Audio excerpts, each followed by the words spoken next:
E a OAB de Catanduva, como já anunciamos aqui, está sob nova diretoria a partir de janeiro de 2025. O advogado César Hércules foi o presidente eleito, da 41ª subseção da OAB de Catanduva, que aconteceu a eleição no último dia 21. A chapa Novo Tempo, Nova Ordem, liderada por ele, recebeu 564 votos, o equivalente a 63,02% dos votos válidos.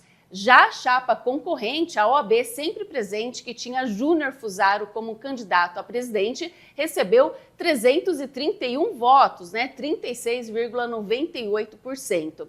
As eleições da Ordem do município ainda tiveram 26 votos em branco e 37 nulos, somando 958 votos. E hoje, então, recebemos aqui o Dr. César, que vai explicar para a gente como que funciona a OAB e a importância dessa entidade para o município. Boa noite, doutor. Boa noite, tudo bem? Natália. Tudo ótimo. Muito obrigado pelo convite. Seja bem-vindo aqui no nosso jornal. Muito bom, explica pra gente, então, como que funciona, porque eu acredito que tem muitos munícipes que não conhecem a OAB e o serviço que ela dispõe aí à população e aos advogados. Sim, isso é o que a gente mais escuta, o que mais nos perguntam no dia a dia. A OAB é uma entidade de classe, é um órgão de classe que regulamenta a questão dos advogados.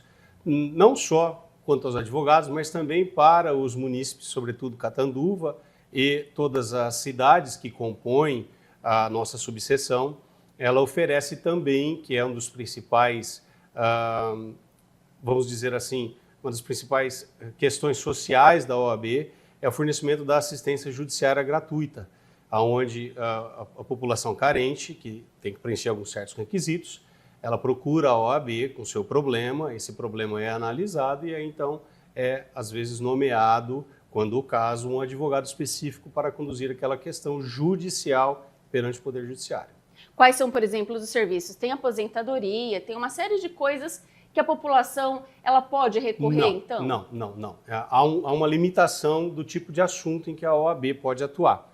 Tá? Entenda que esse era um trabalho da Defensoria do Estado de São Paulo, Defensoria Pública do Estado de São Paulo.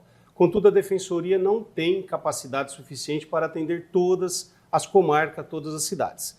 No caso, em Catanduva, há um convênio com a Defensoria Pública e, por meio desse convênio, a gente oferece determinados serviços para a população que necessita. Normalmente, são questões cíveis relacionadas a questões de família, a questões de direito de vizinhança, a algum processo indenizatório, alguma coisa nesse sentido. Tá? Na parte criminal também é a mesma coisa, desde a defesa e assim por diante. Nós não atendemos questões previdenciárias, questões trabalhistas e algumas outras da área civil, como, por exemplo, questões societárias, questões de empresas e assim por diante.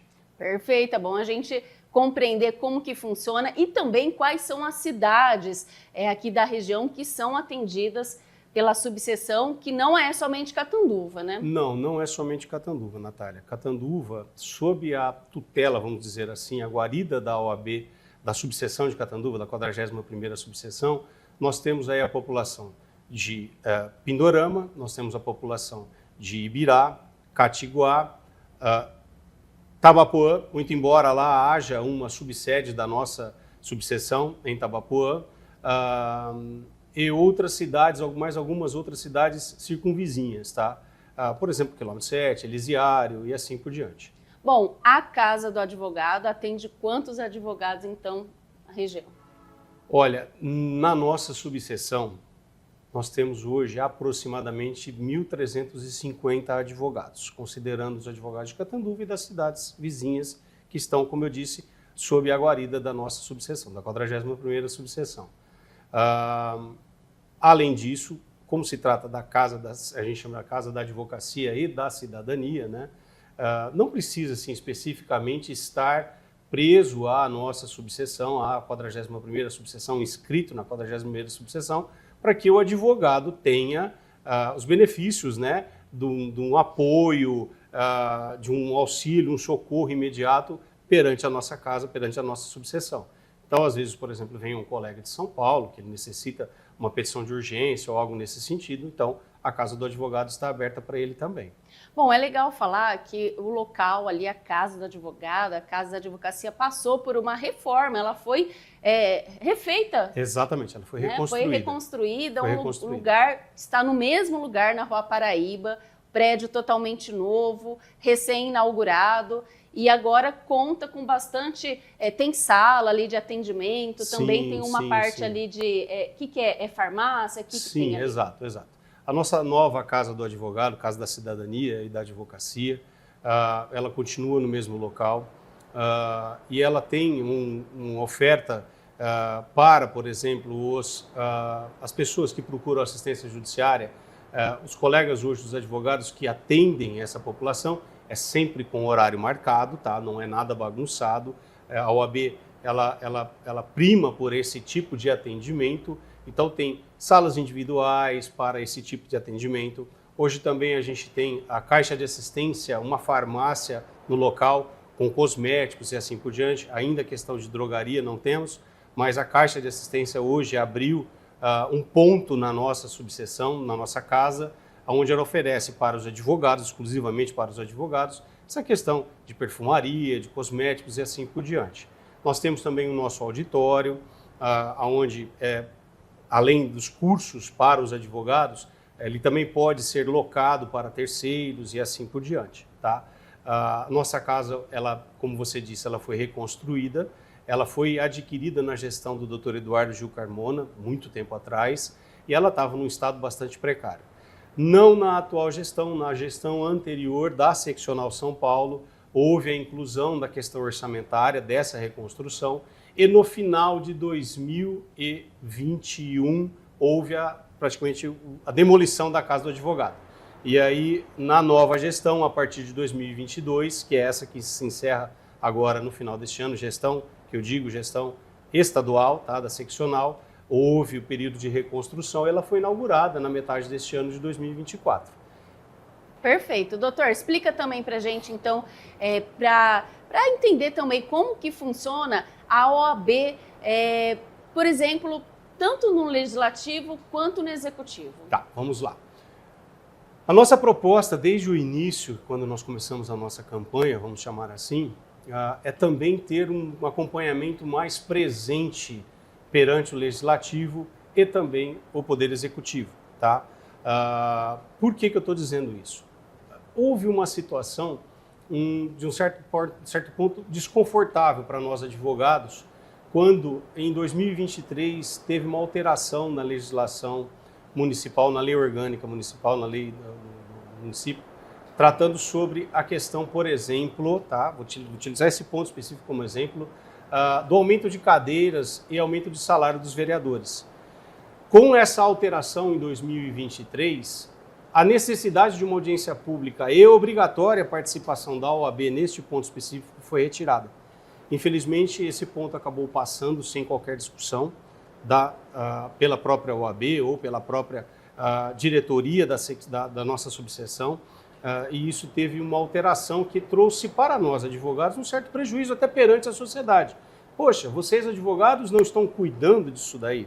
Infelizmente, acabou passando, já foi, vamos dizer assim, tá?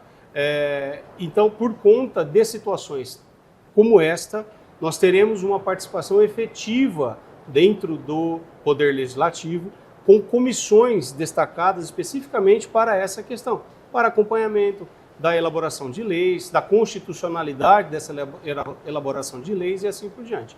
Da mesma forma, nós vamos estar observando a questão de gastos públicos. Nós teremos uma comissão específica com advogados que entendem muito do assunto, acompanhando o dia a dia do Poder Executivo, também do Poder Legislativo com relação a gastos públicos. Bacana, eu acho importante a gente falar desse assunto, que é de extrema importância. Doutor, só para finalizar, explica também para a gente sobre as comissões e como ficou aí a nova diretoria, que a partir de janeiro, então, já começa aí a nova diretoria, a nova chapa, a OAB sob nova direção. Exato. Nós fomos eleitos agora no dia 21, iniciaremos o nosso mandato dia 1º de janeiro de 2025. A nossa diretoria é composta por 5 membros, eu como presidente, Dr. Fernando Pereira como vice-presidente, doutora Simone Pérez Bernardo como secretária-geral, doutora Elaine Federici como secretária adjunta e o doutor Daniel Manzano como tesoureiro. É impossível nós 5 estarmos presentes e discutirmos todos os assuntos. Por conta disso, há necessidade de formação das comissões. Comissões que tratam, por exemplo, desde a assistência judiciária, como eu mencionei, até questão de comissões de gastos públicos, também como eu comentei agora há pouco. Essas comissões são formadas por membros, por advogados, escolhidos por nós, convidados por nós para participarem, e elas são de livre nomeação da diretoria. Atualmente, essas comissões, boa parte delas já existe, tá? Mas agora, no início de janeiro, a gente vai fazer a verificação daquelas que permanecerão ou não, substituição de membros e assim por diante. Bom, doutor, agradeço sua presença, sua participação, as explicações aqui para o pessoal que conheceu um pouquinho mais, então, de como funciona a OAB, os serviços prestados à comunidade, também aos advogados de toda a região, né, da subsede daqui de Catanduva, e tem um telefone, então não pode, como o doutor como o doutor falou, não pode chegar e ser atendido aí imediatamente, tem que deixar o horário marcado para ser atendido, né, doutor? Sim, exatamente, até para mais conforto de quem é atendido, né? Exatamente. Hoje, os atendimentos se dão de segunda a quinta-feira, às sextas-feiras não tem atendimentos, e para agendamento, o próprio telefone da Casa da Cidadania e da Advocacia, 3521-4828. Bom, doutor, muito obrigada, então, pela sua presença. As portas do jornal aqui sempre abertas para você, da OAB, toda a nova diretoria e todos os advogados que sempre participaram também, continuam participando aqui do nosso jornal. Muito obrigada. Natália, sou eu quem agradeço. Me coloco totalmente à disposição de vocês, não só a mim, quanto toda a minha diretoria e as nossas comissões. Muito obrigada. Muito obrigado. Boa noite.